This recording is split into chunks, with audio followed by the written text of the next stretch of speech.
What's up, car freaks, and welcome to Carp Life. It is 7:45 in the evening and I've just arrived at Old Mill Lakes near Market Raisin in Lincolnshire for a super cheeky quick overnighter, or as I call them, an overnighter. Ready for when my tutorial guy arrives at the crack of noon tomorrow. So I'm going to get the van unloaded, get the barrow piled up and head off to the lake.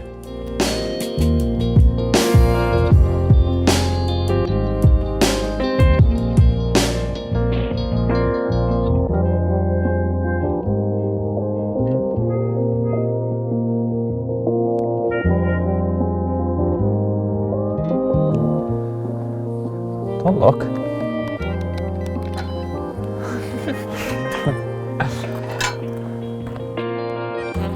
Can you hold it with your face or something, please? There you go, thank you.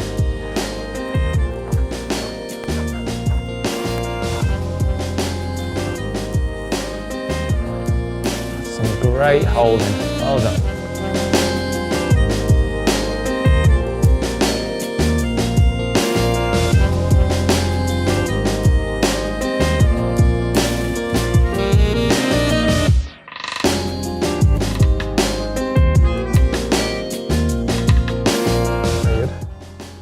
Rio de Janeiro, normal.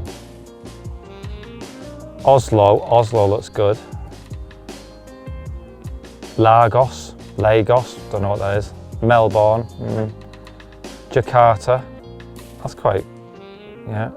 Abu Dhabi, not feeling that one. Buenos Aires, no.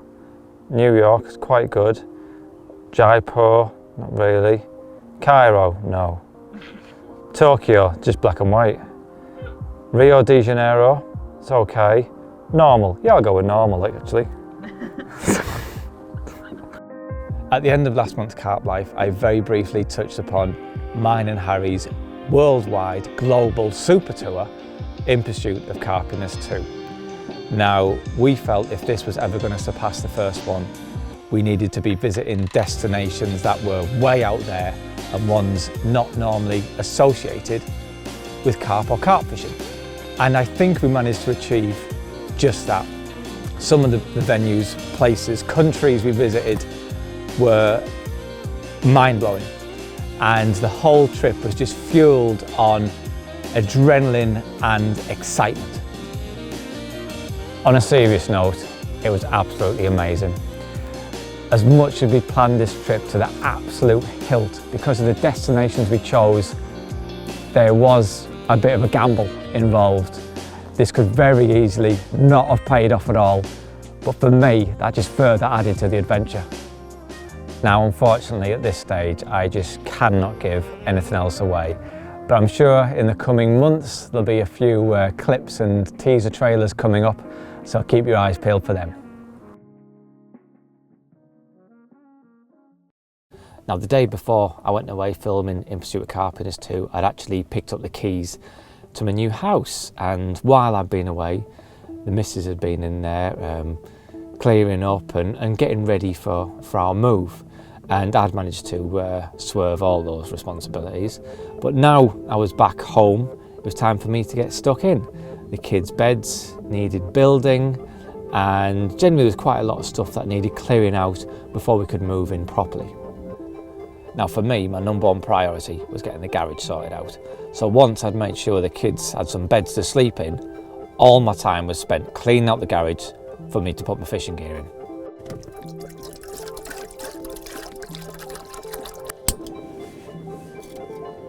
Well, I've decided not to put the rods out tonight, after all. By the time I'd got sorted, it was pitch black. So what I'll do, I'll get up at first light, and hopefully there'll be a few fish showing, a few fish feeding, and you never know, I might be able to nick one before Jay, my tutorial guy, gets here. And speaking of tutorials, having spent a couple of days at home sorting out the new house, it was time once again for more tutorial sessions. And funny enough, I was actually here at Old Mill Lakes. And we're up and running. This may not be the monster that Old Mill is known for, but something tells me this is going to be an absolute chunk in a few years' time. Just look at that, the wrist of its tail, look at the width across its back and its big high shoulders. That is a unit in the making. Now, it was really tough going on this session.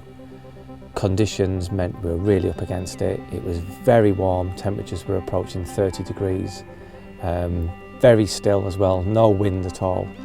And I think what made it even harder is the fact that you're not allowed to fish zigs at Old Mill. And also the fish don't really respond to surface baits at all. In fact, considering how hot it was, there was very few fish cruising around in the surface layers. So we just persevered with an out-and-out boilie approach, and in the end, it's paid off. Now, it wasn't until 24 hours into the session that Dave had a change of fortunes, and this came about after a very clever tactical decision on my behalf. I can't believe that has just happened. I literally just found a penny on the floor and I decided to use it to pay the pond. How long do you reckon it was before this happened? A minute max, I reckon. I reckon more like 30 seconds. And Dave is playing a carp. Is it coming? Is he on still? You sure? He's on.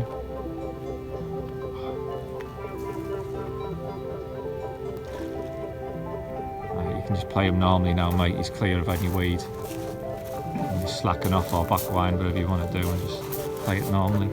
He's not a big one, but encouraging, eh? Here we go. Yes!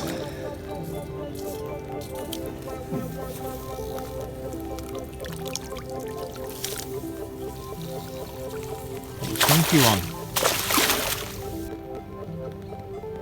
See who he is. Dave's first fish of the session. Well done. Thank you. Looking encouraging for the night ahead, isn't it? It is, mate. Hopefully a few more now. Yeah, need to find some more pennies, pay the pond a bit more. It works. Yeah. So having broke his duck, Dave went on to catch a second fish the following morning, and it was a really nice chunky common. So Dave's second fish of the session. Yep. Which, considering how it's been fishing, I think's pretty good going. Yeah, It's fished really tough this week. It's not been easy. No, so we had to go out on the boat to land this one. It proper got us stuck in the weed, but yeah, you did good. No, awesome, top good result. fight.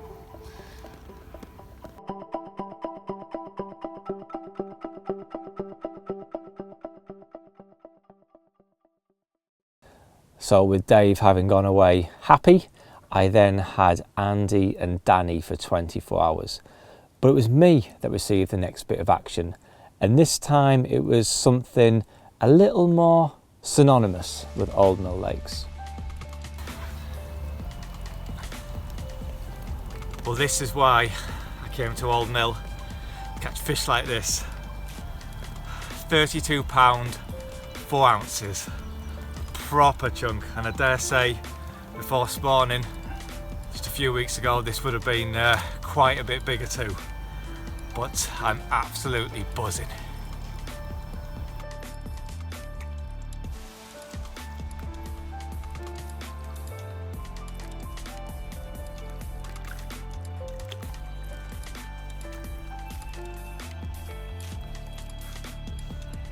Well, having slipped back that 32 pounder, it wasn't long before Andy chipped in with a really nice upper double. And then right at the end of the session, just when it was time to call it a day, he found himself playing something much bigger. It's feeling little nods from him. I think he's coming. Right over the back. If he gets stuck, we'll just get on the boat, don't worry. Oh, there you go, that's where you want him.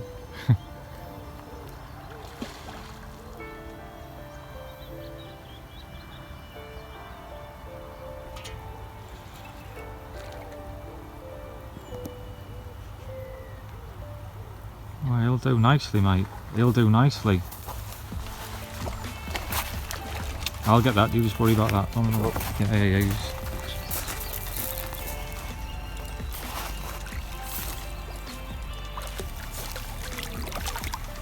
Yes.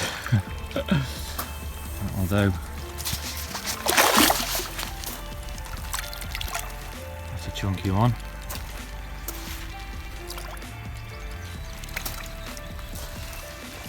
Right, come on Dan, stop fucking about and get one caught. So this is Andy's second fish of the session.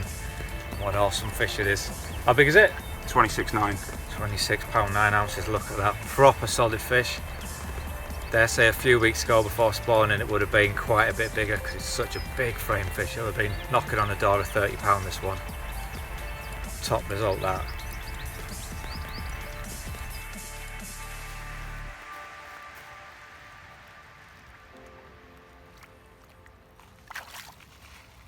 Now, so far this year, I've pretty much solely been using the live system boilies soaked in the water, evaporated milk and the amino blend 365. But on that session at Old Mill and on this session that I'm going into, I'll be using the Pacific tuna. Now, my reason behind that is this lake does see a lot of red fish meals. The fishery sells bait on site, and one of the most popular baits here is a red fish meal mix. Now, I don't for 1 minute think I need to be using that bait specifically, but I would like to be using a fish meal based bait. That's what the fish see on a regular basis, and that's what I want to be using. It's almost like a natural food. And obviously it worked very well for me and the guys on the tutorials last time I was here, and I've got total confidence it's going to work again. So I think what I'll do right now, I'm going to turn in, I want to get my head down, and then in the morning I'm going to show you how I go about using and preparing the Pacific tuna and also the rigs I was presenting them on.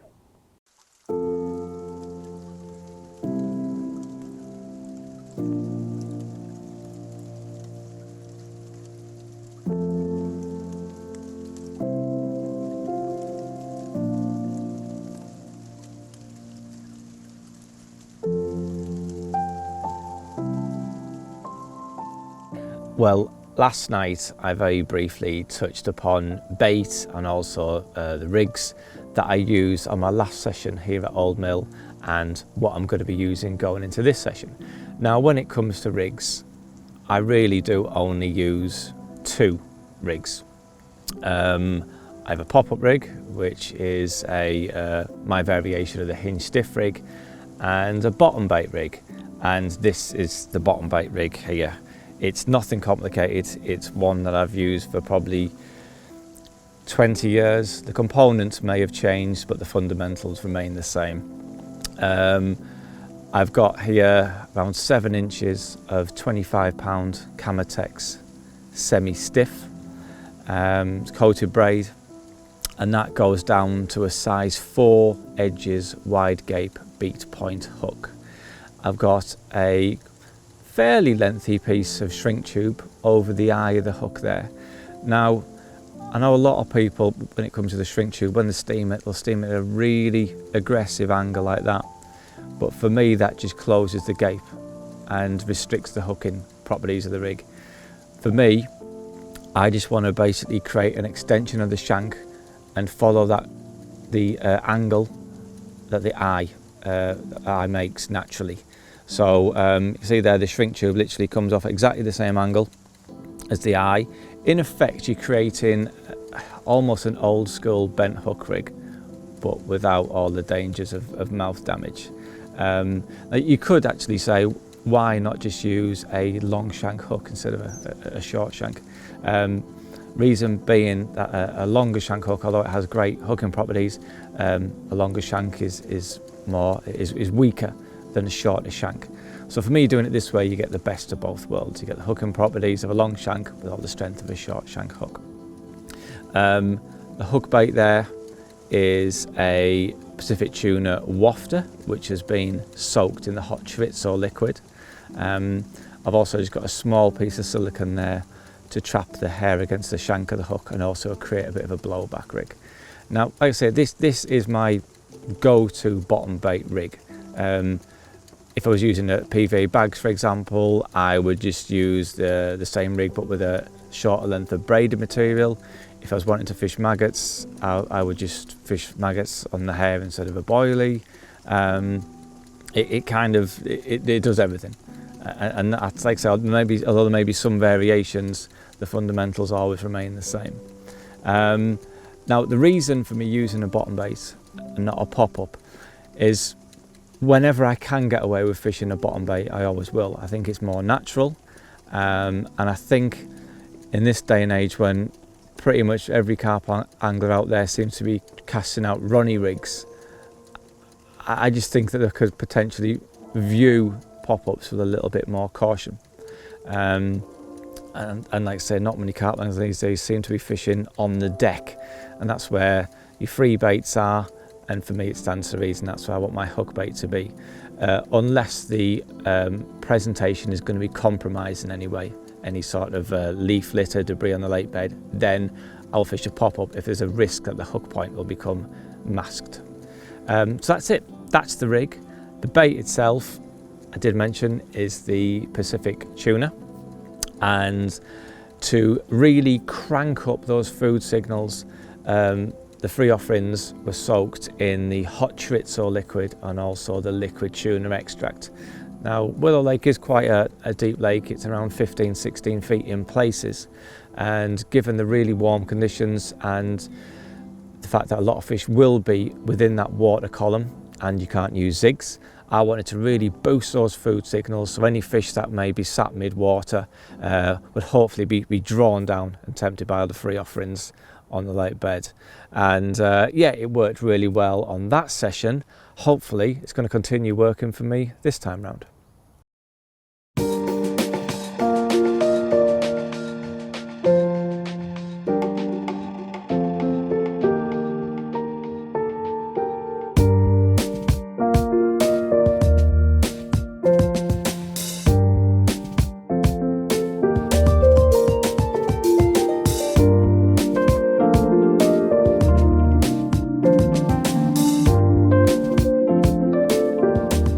Well, I've been up since first light trying to spot signs of any feeding fish, and to be honest I've not really seen a great deal of activity at all. A little bit of fizzing here and there, but it hasn't lasted for any length of time. So I do think it's going to be quite tough going, so my plan really is just to try and nick a bite. So I'm just going to go in with a 3-bait stringer, just cast to the area where I saw the most fizzing, albeit brief. So yeah, just got a 3-bait stringer here with some Pacific tuna boilies in there.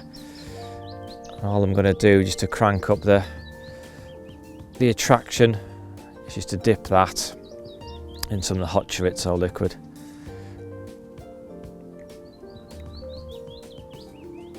So yeah, so I've got a nice bit of attraction right around the hook bait. Should be enough just to try and nick a bite.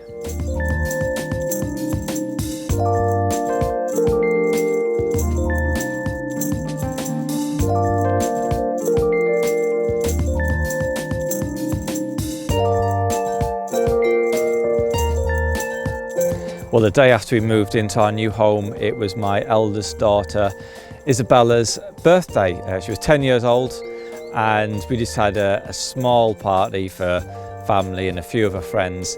And I've got to say a massive thank you to Abby, who did the most epic birthday cake.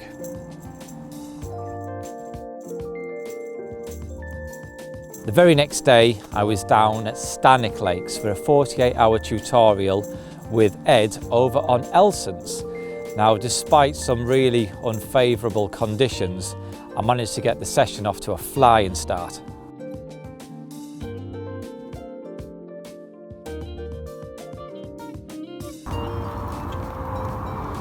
What a start!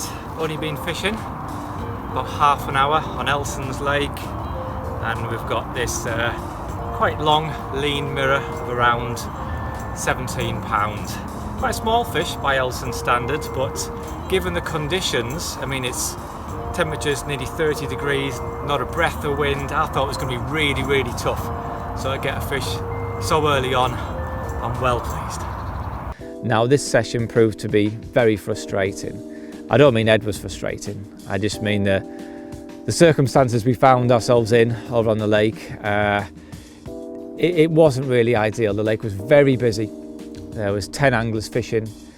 All the swims that covered the main body of the lake were taken, and any swims that were available would have meant basically just kind of slotting in around other anglers.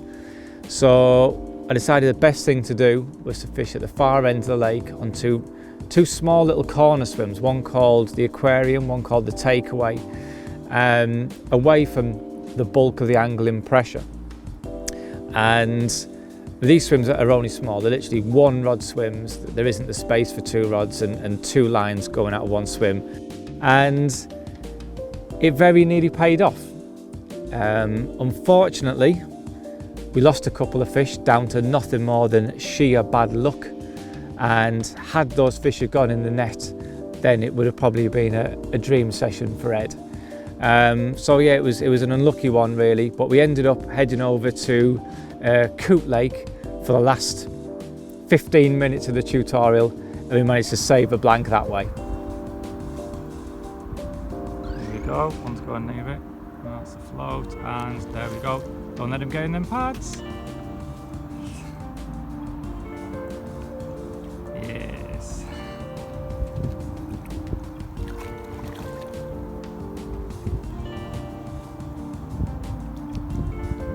There he is. Hey.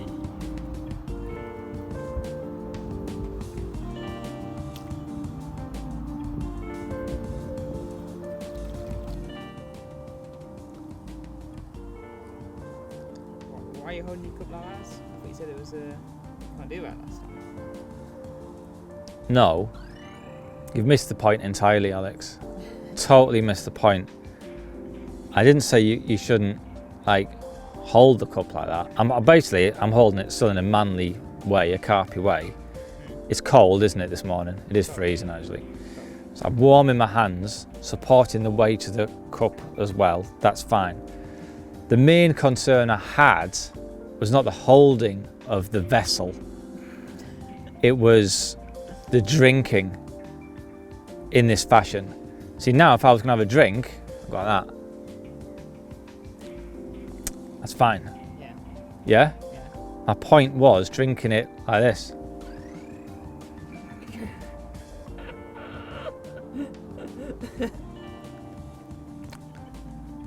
That's not fine. It's creepy. So it's alright holding. It's all right holding it, warming your hand. I mean, yes, sat like that on your bed chair, knees tucked together, warming your hands, looking at the water like that.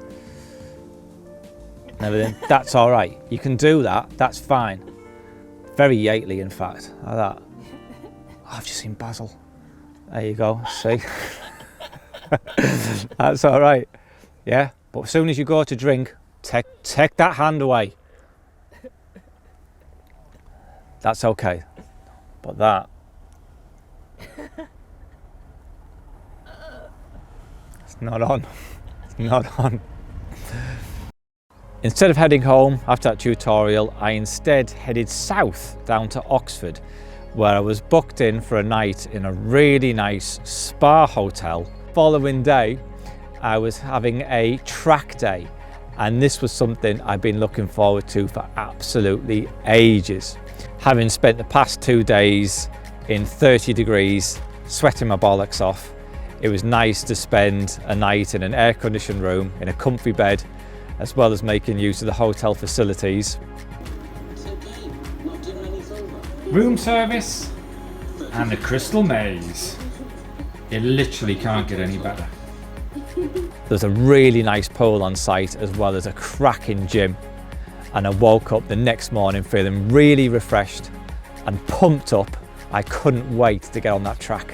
Now, after carp fishing, my next biggest passion is performance cars. I've been very lucky to own a couple in the past, and without a doubt, my dream car is a Nissan GTR.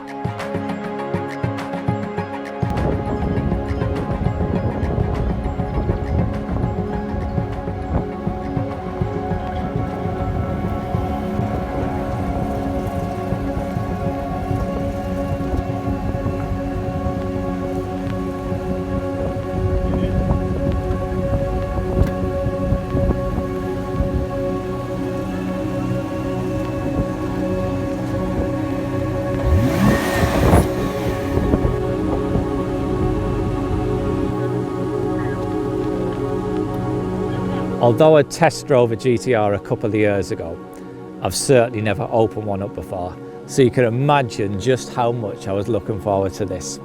Now typically we'd had no rain for best part of 2 months, and as soon as I sat in that GTR, the heavens absolutely opened with a proper torrential thunderstorm. I really didn't know what to expect going around the track when it was ½ an inch of water on top of it, but it was absolutely mind-blowing.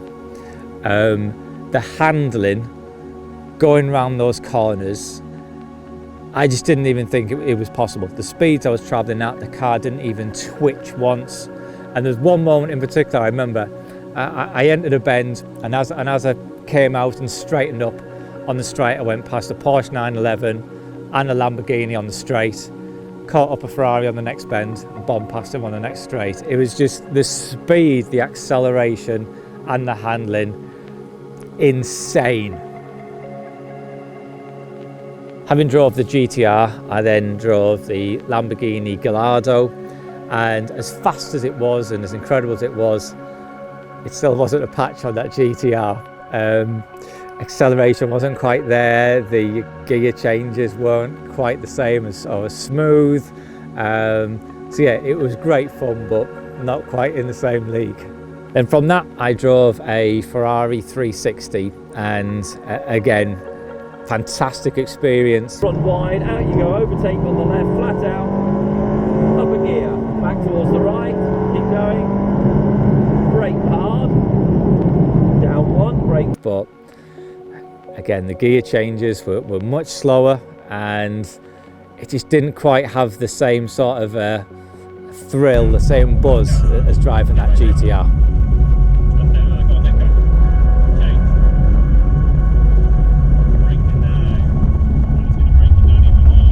The overall experience from that day was absolutely amazing. I can't remember the last time I had that much excitement, that much adrenaline. In fact, I'm a little bit embarrassed to say I was actually shaking with excitement.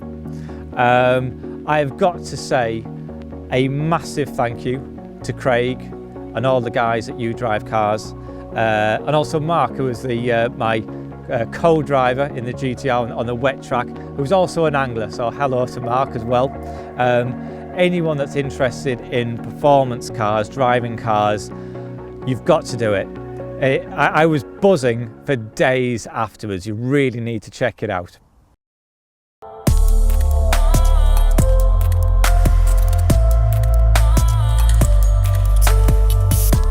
Well, it's a short while ago, I recast one of the rods with a 3-bait stringer towards a patch of bubbles, just short of halfway. The rod's probably only been in about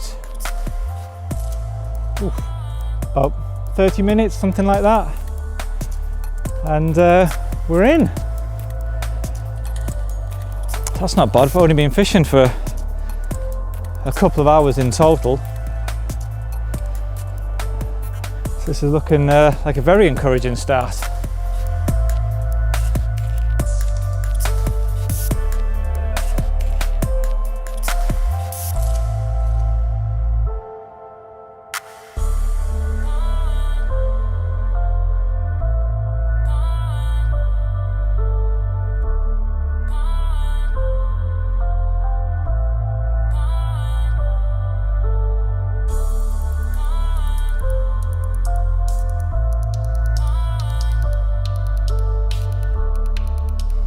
Well, what a start to the session. Only been fishing a couple of hours, and we've got this really solid mirror of 24-13.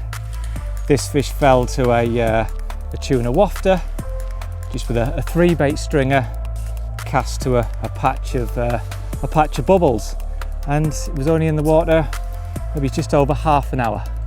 So hopefully that's a sign of things to come, and we can put a few more fish on the bank this session.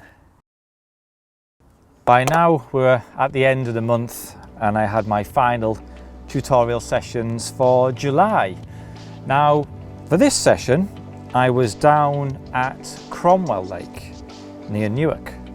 The guys I was with wanted to perfect their fishing at longer distances as well as fishing in weed, and Cromwell really did tick all those boxes.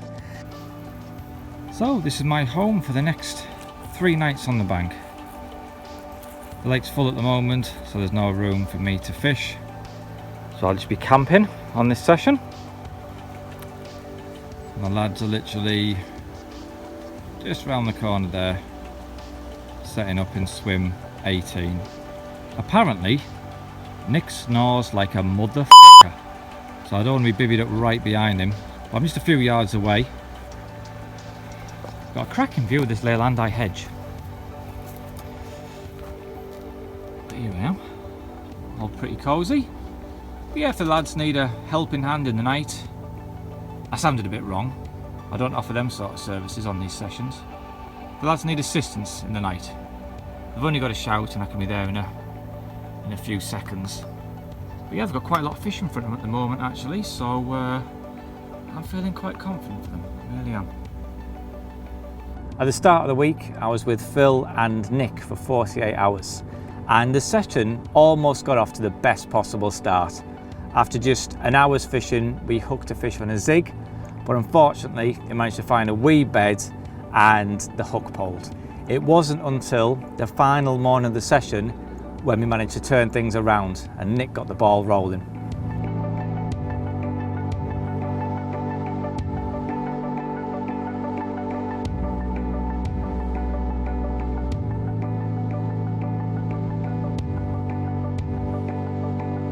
It's been really tough going, but Nick's only gone and bagged one. We've got this gnarly old dark common around 17 pound, which I think is really good going in what's been tough conditions. This came quite long range in about 95 yards, over 5 or 6 spots of bait, so yeah, well done, top going now. Having popped off for a celebratory poo, Mark the bailiff came banging on the door to tell me the lads are in again. What's going on here? What's going on here? Top man! How long had I been gone? 5 minutes.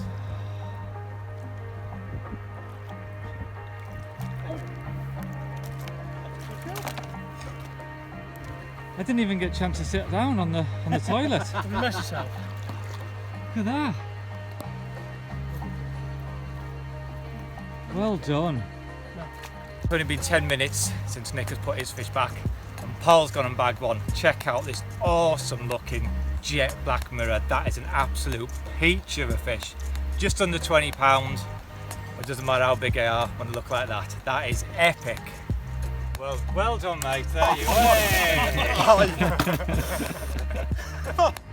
Then right at the dying moments of the session, Nick managed to add one more to the tally. So Nick's second fish of the morning. The lads have had 3 fish now between them. I think that really is pretty good going. So Phil and Nick went away very happy. Not only had they caught 3 fish between them, but they'd also managed to improve their fishing at range and also fishing in weed. So it really was a very successful trip. Now for the next 24 hours, I had Jack, and it didn't take long for him to get things up and running. As early the next morning, he landed his first fish of the session.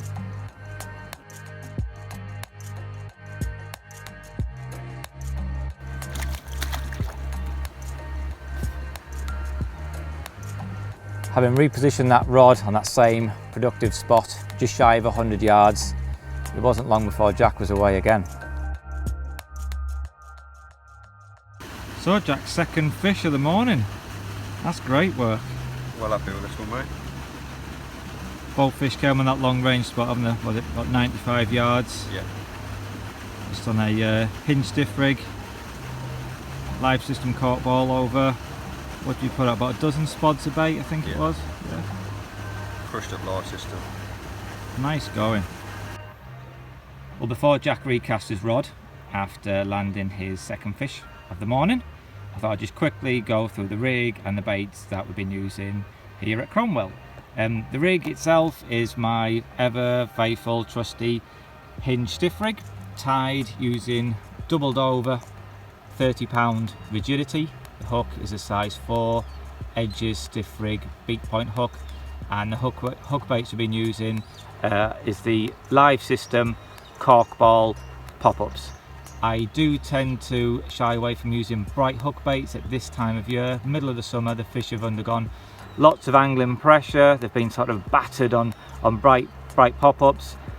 Chances are most of the people fishing these days are using Ronnie rigs baited with bright pop-ups, and I think the fish have just seen enough of them and begin to shy away from them. So this time of year I like to sort of match my hook bait to the free offerings. And the free offerings we've been using are Live System boilies, all crumbed up, blitzed up there. So yeah, there's really no whole baits there at all. The only whole bait out there is a hook bait. So yeah, Live System, all crumbed up, and I've also added in there some of the Mega Blend Sweet. That's a base mix additive with seeds and sugars and an egg biscuit, and it just adds a lovely, sweet, creamy, fruity aroma, and I just think it's a great addition to a spod mix. The baits that I've crumbed up, by the way, they're not just baits straight from the bag. They are baits that have been soaking in, well, this is Live System here, and that's been soaking in bottled water, amino blend 365, and the carnation milk.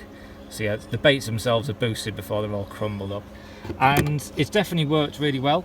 The reason I like to have all these finely crumbed baits rather than just introducing whole baits is there is weed out there, and these really fine particles just come to rest on top of the weed. Whereas if I introduce whole baits, then they could sort of sink out of sight, and obviously you've got all these fine particles here resting on top of the weeds, and it just adds a great deal of visual attraction. And yeah, it's definitely been working, and I do think there's chance for one more fish for Jack yet. Fingers crossed. And to cap off the session, Jack managed to add one more fish to make it the hat trick. I think he was pretty unlucky with the size of fish he had. 3 fish all around, sort of upper doubles, with so many big fish in Cromwell. I do think he was unlucky not to get into one of them bigger ones. But either way, Cromwell is a tricky lake, so to get 3 fish in a 24-hour session, I think is really good going.